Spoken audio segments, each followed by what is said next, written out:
top stories this evening, sponsored by Courts, bringing value home. Adriana Young laid to rest. Mourners renewed calls for her killers to be brought to justice. Norton vowed development of modern copyright laws once elected into office. Artists must earn from their craft, he says. Day 17 election fraud trial. Presidential advisor NASCIMENTO details disruption during tabulation. And GECOM swears in returning and supplementary returning officers. HGP Nightly News begins now.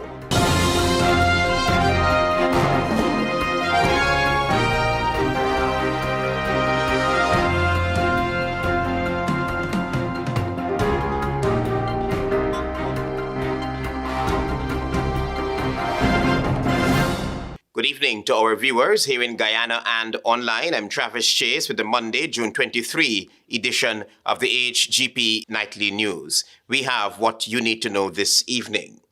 It was a solemn day on the east bank of Essequibo as a child who died under serious, questionable circumstances was finally laid to rest. More details in this report. The questionable death of 11-year-old Adriana Young has left her family and community in mourning, with her parents and other loved ones calling for justice as the child was laid to rest on June 22, 2025 at the Virgin Eugene Cemetery. The funeral was attended by a host of family and friends who shared testimonies of their love for the child and reinforced their call for those responsible for her death to be brought to justice. But the Guyana police force failed her. The powers that be in this country failed her. Not once, not twice, but repeatedly, cruelly, shamelessly. They buried the truth under red tape, drenched justice in silence, and hoped we would forget. But I will not whisper through this grief. I will not bow to silence, because silence protects the wicked. Amid tears and grief, mourners at the funeral urged the government of Guyana to take condign action to ensure justice is served. Tributes poured in, most of which have intensified calls for accountability and action. No child deserved that. She deserved a future full of dreams, laughter, and life. Today, we're not only remembering Adriana with love, but we also call for justice. We ask that those who hurt her be held responsible. We ask for fairness. We ask for truth. And we owe it to her never to be silent. Adriana Young's death has sparked public concern regarding the safety and the security of children.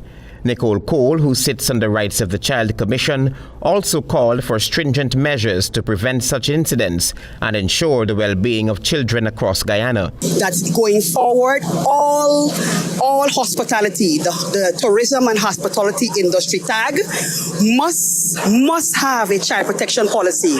It is with keeping with international standards, whereby a child that checks into a facility to have recreation, immediately that policy kicks in.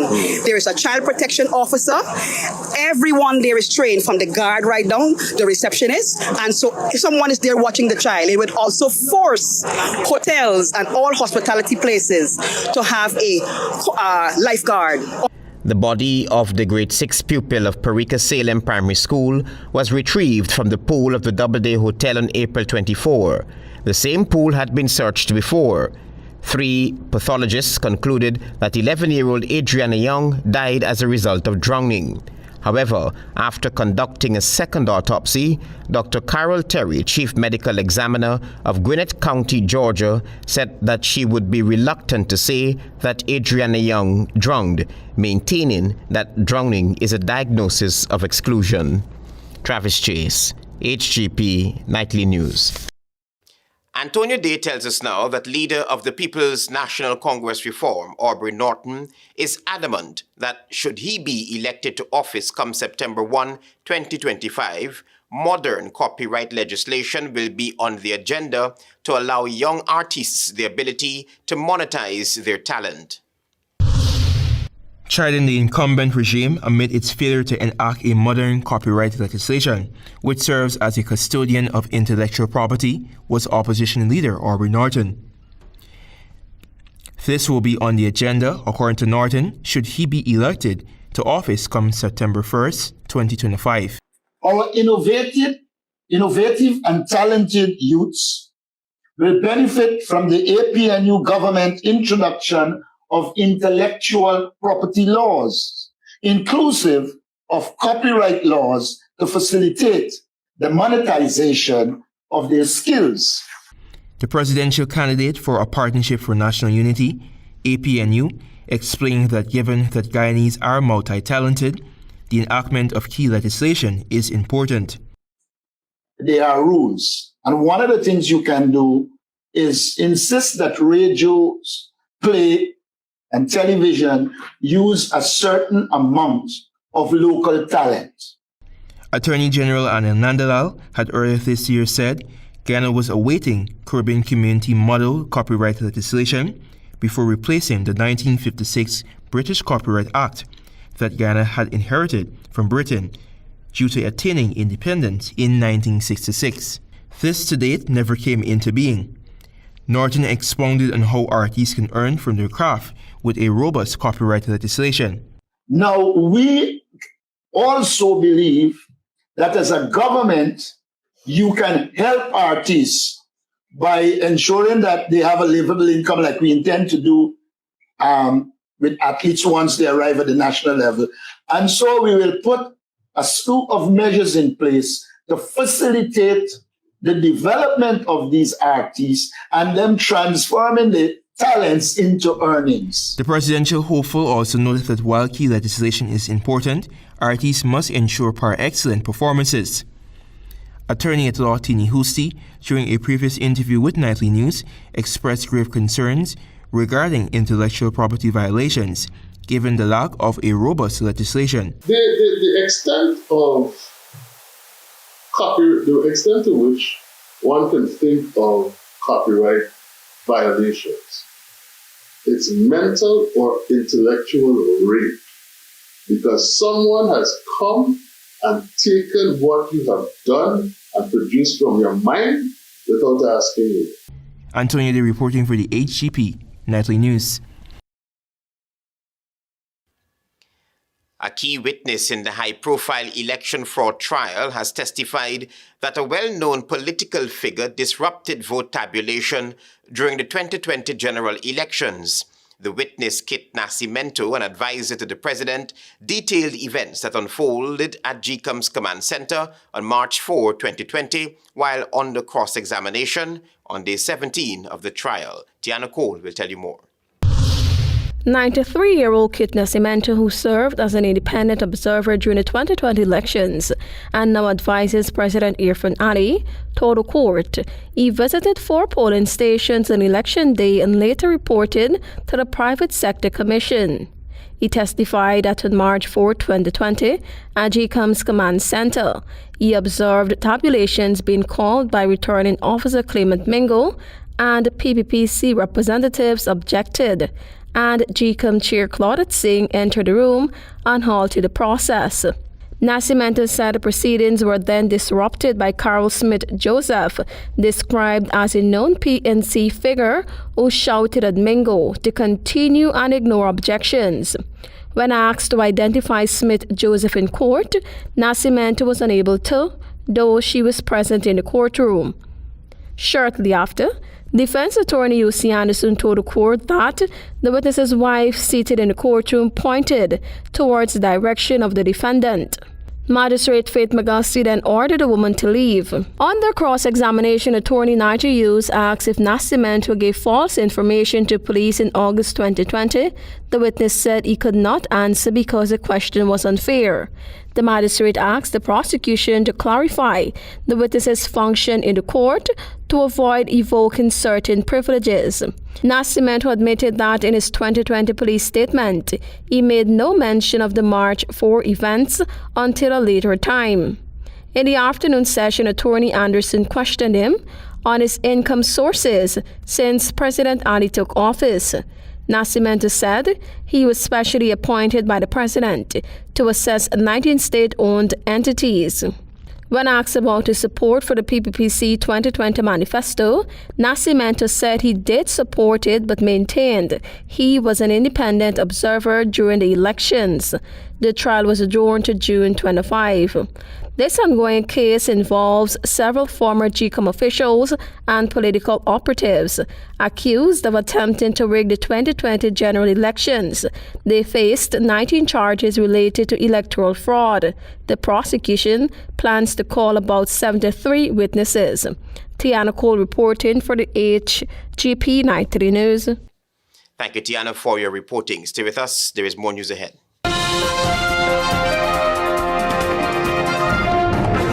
This is the HGP Nightly News. Welcome back. You need to know now that the United Nations Security Council met for an emergency session on Sunday. This followed U.S. strikes on Iranian nuclear sites. Guyana chaired the meeting as it holds the Council's presidency for June 2025. The U.S. bombing of Iran's nuclear facilities has sparked global concern and heightened tensions in the Middle East. U.S. Secretary General Antonio Guterres warned the region is at risk of falling into a dangerous cycle of retaliation. The people of the region cannot endure another cycle of destruction. And yet, we now risk descending into a rat hole of retaliation after retaliation. He urged diplomacy, protection of civilians, and safe maritime navigation. Guyana's Ambassador Caroline Rodriguez-Burkett led the meeting. She said the agenda is threats to international peace and security, and she called for calm and a return to dialogue. We call on influential states to encourage the parties in this direction.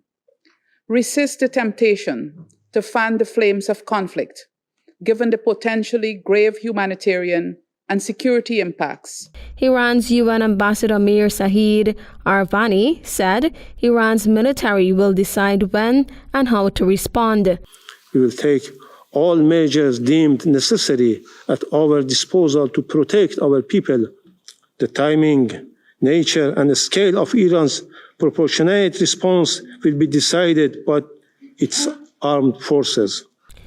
Israel's Ambassador Danny Danon said his country will not stop attacks until Iran's nuclear capabilities are dismantled.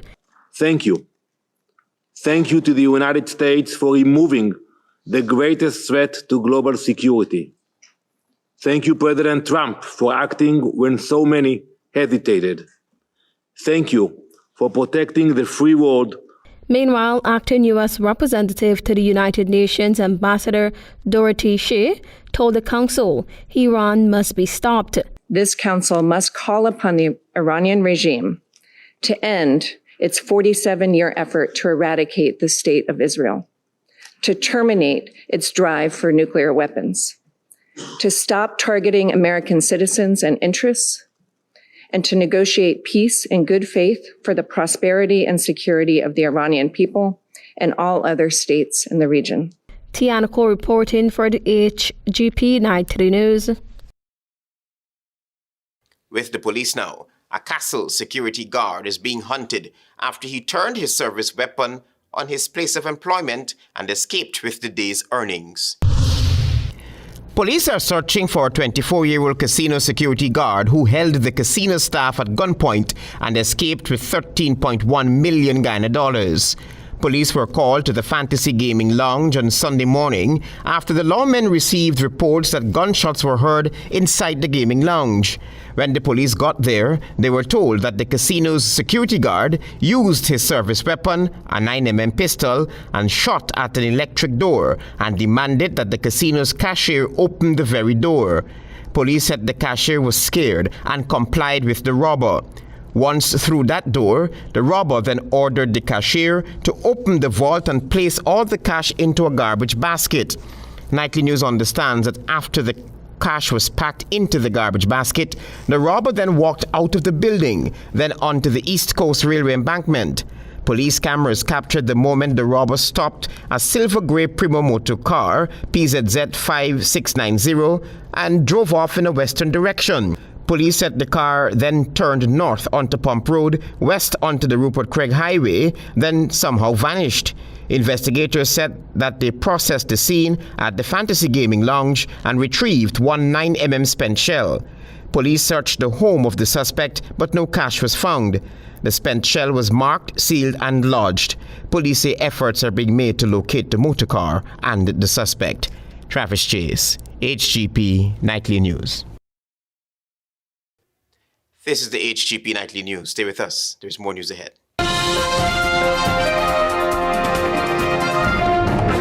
Thanks for staying with us here on the HGP Nightly News. The 10 returning officers and the 10 supernumerary returning officers approved by the Guyana Elections Commission for the upcoming general and regional elections were on Monday administered their oaths of office by GECOM's chairperson, Justice Retired Claudette Singh. The swearing-in ceremony, according to GECOM, was held in its boardroom. The ceremony marks a key step in preparations for the conduct of the elections, since the returning officers will be responsible for overseeing the electoral process in their respective districts. The supernumerary returning officers will have responsibility for the respective sub-districts in Districts 3, 4, and 6 as provided for in the Representation of the People's Act. The elections body says it has advised that the schedule of the names of all the appointed returning officers and supernumerary returning officers, along with the addresses for their respective offices, be accessed on its website. Antonio Day tells us now that the state will not sign any agreement before the 2025 elections with Turkish company Car Powership, which has proposed to use Guyana's natural gas to supply 300 megawatts of power to the country's power grid. Going to conclude any arrangement with Car Power before the elections. That was Barry Jagdeo, General Secretary of the People's Progressive Party Civic and the country's sitting vice president during last Thursday's press conference at Freedom House. Mr. Jagdeo said that no agreement will be finalized by his government with Fulcrum LNG before the PPPC ends its term in office. We are not going to have any movement on the gas monetization project before the elections. The party's general secretary also said similar agreements will be applied for prospecting licenses for oil and gas development. At present, the Turkish company is supplying the national grid with almost 100 megawatts of electricity from 2 ship barges positioned and stationed in Berbice and the Demerara rivers. With the current gas to energy project's completion delayed to mid-2026, Car Powership is offering to place a floating power plant that can generate 300 megawatts of electricity using the natural gas reserves from the Starboard Block. The government has been touting that once the Wales Gas to Energy project becomes operational, the cost of electricity will be reduced by 50%. Mr. Jagdeo last Thursday hinted that a promised 50% reduction in electricity costs may not materialize. David Patterson, former public infrastructure minister, from the outset had criticized this initiative. I'd like to commend the Vice President for being finally trying to be truthful. We have said this from the very initial stage. It's a very poorly planned project. To this end, he posited that it will be impossible for the 50% reduction in electricity costs to be realized given the current woes experienced by the Ghana Power and Light Company. Inefficiencies in GPL as well as the default in the transmission line.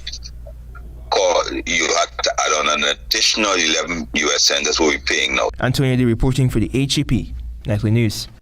Stay tuned for your regional news.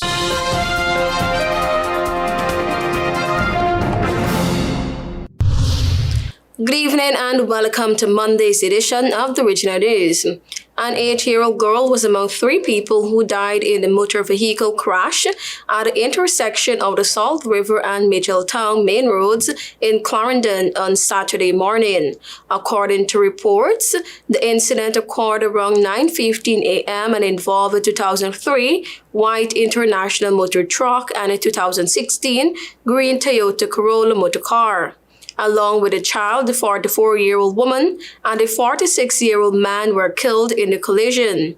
Since the start of the year, 181 people have been killed in traffic accidents on the nation's roads compared to 198 over the same period last year.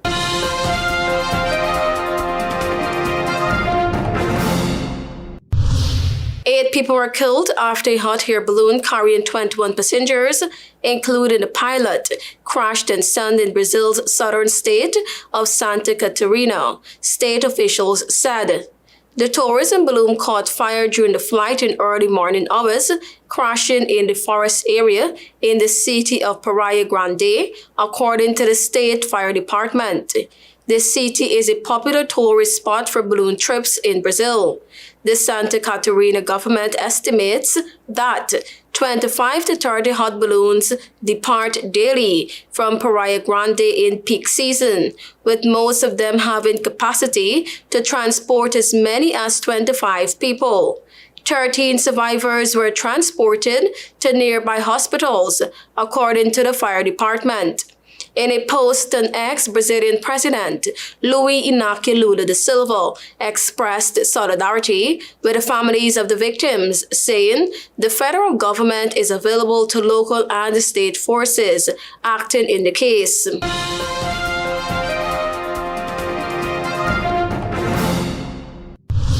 Indigenous and riverine communities in the Loreto region of the Peruvian Amazon have quote-unquote chronic exposure to mercury, according to a new study by the Center for Amazonian Scientific Innovation at Wake Forest University in the United States. The test results released this month show nearly 80% of the people tested late last year had levels of mercury far above the safe limits in 6 communities. The results showed 37% of 273 men, women, and children tested had levels of mercury at more than 10 ppm or parts per million in their hair, compared to just 3% under the 2.2 ppm safe limits established by the World Health Organization, WHO. Gold prices have soared by nearly 50% in the last year, beating successive record highs and encouraging a flourishing illegal gold mining trade that is damaging local nature and biodiversity and raising significant health concerns. Illegal miners use mercury to extract gold particles from the river silt and then burn off the toxic metal, which turns to vapor and is absorbed by surrounding plants, soil, and rivers, said Claudia Vega, head of the Mercury program. Mercury poisoning is associated with several health issues, including cognitive impairment in adults and irreversible developmental delays and learning difficulties for children and babies in the womb. Thank you for watching. I am Tiana Cole.